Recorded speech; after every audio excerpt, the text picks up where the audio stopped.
આજે આપણે બનાવવા જઈ રહ્યા છીએ ઓથેન્ટિક ગલકાનો ઓરો. તો મેં અહીંયા 2 ગલકા લઈ લીધેલા છે, એક મોટી સાઇઝનું અને એક નાની સાઇઝનું. 2 ગલકાને સારી રીતે વચ્ચેથી કટ મૂકી અને એની અંદર નમક અને લસણ મરચાંની ચટણી એડ કરી અને એમાં આપણે ઉપરથી જીરું પાવડર અને ધાણા પાવડરને કટની અંદર ભરી લેવાનું છે સારી રીતે. એક તૈયાર થઈ ગયું એટલે મેં એને ગેસની ફ્લેમ ઓન કરીને એના ઉપર પાકવા રાખી દીધું છે. એ જ રીતના બીજું ગલકું પણ સારી રીતે નમક ને ચટણી ભરીને ધાણા જીરાનો મસાલો એડ કરીને સારી રીતે પેક કરી અને આપણે ગેસની ફ્લેમ ઉપર પાકવા રાખી દેવાનું છે.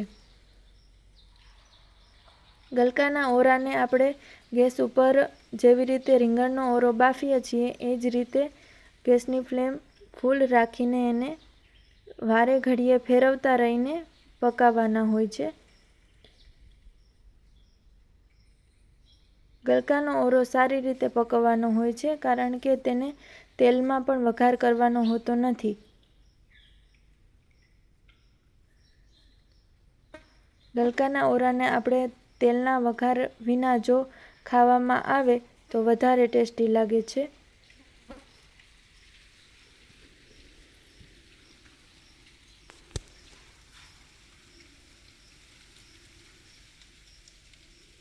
તો આ રીતે વારે ઘડીએ ફેરવતા રહીને ગલકાને સારી રીતે પકાવી લેવાના છે. તમે જોઈ શકો છો અંદર મસાલા કેટલા પ્રમાણમાં પાકી રહ્યા છે.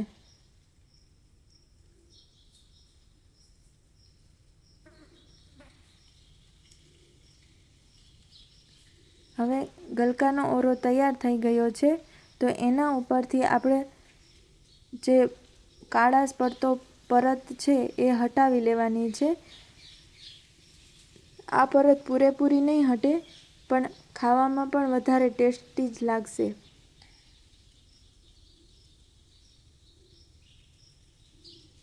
ગલકાના ઓરાને આપણે કોઈ પણ જાતના વઘાર કર્યા વિના જો રોટલા અથવા તો રોટલી સાથે ખાવામાં આવે તો વધારે ટેસ્ટી લાગે છે. તો આ રીતના આપણે ગલકાનો ઓરો તૈયાર થાય છે.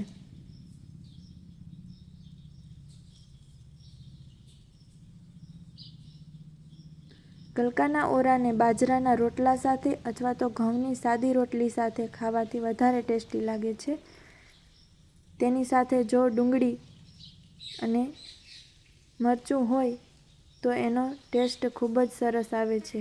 તો તૈયાર છે આપણો ગલકાનો ઓરો.